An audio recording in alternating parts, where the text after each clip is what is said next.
Okay, so today I want to talk about two exercises that are going to help your bass drum speed, power, and control. And the reason I mention these three things is because I think most of the time, most of us are focusing on just the first one when we're working on our bass drum technique.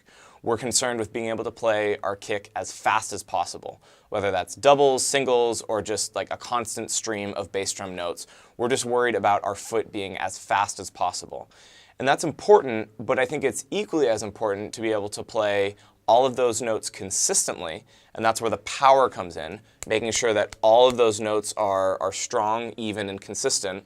And then also, it's important to be able to play more complicated patterns and more syncopated rhythms with the kick, rather than just a constant stream of notes with the kick. So that's where the control comes in. So these two exercises are designed to help not only your bass drum speed, but also the consistency, your power, and then also kind of your agility with your foot. That's the control. So the first exercise is pretty simple to understand, but just depending on what tempo you take it, you can scale it to however difficult you need to make it. And the exercise is very simply taking basic eighth note rock beat with the hands, so t-t-cat, t-t-cat. And underneath that with the foot, we're going to play one measure of quarter notes, then eighth notes, then eighth note triplets, and then 16th notes. And we're going to cycle that through. Quarters, eighths, triplets, and 16ths. It's going to sound something like this.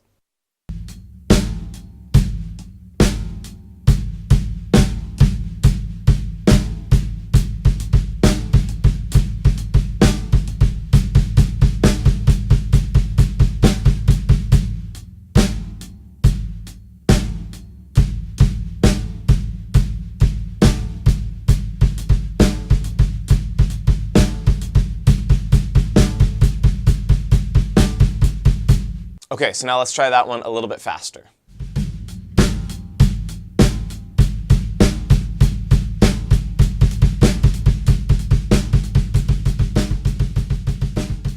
So I like this exercise because it can reveal flaws in your playing that are important to be aware of. So you might find that your quarter notes and eighth notes are really strong, but maybe it's difficult to get those eighth note triplets underneath the eighth notes on the right hand.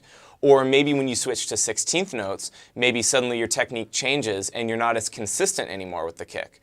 So you might have to play around with the tempos and try all of these different subdivisions, but it'll make you aware of some of the weaknesses in your bass drum technique, and then you can fix them from there. Okay, so this next exercise is really going to focus on your bass drum agility or your control. What we're going to do is the same thing with the hands. We're going to be playing basic eighth note rock beat with the right and left hands, and then underneath with the right foot, we're going to be playing this syncopated pattern.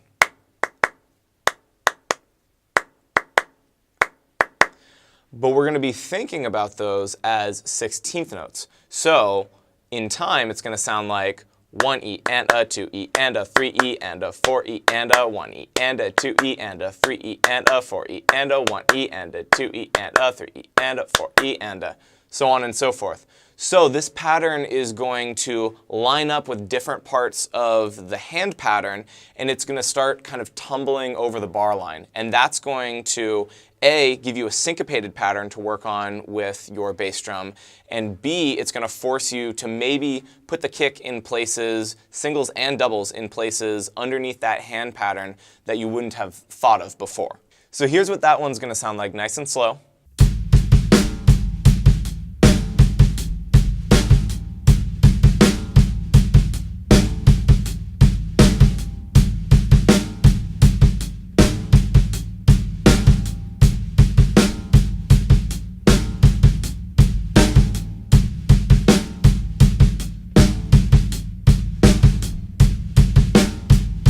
And here it is a little bit faster.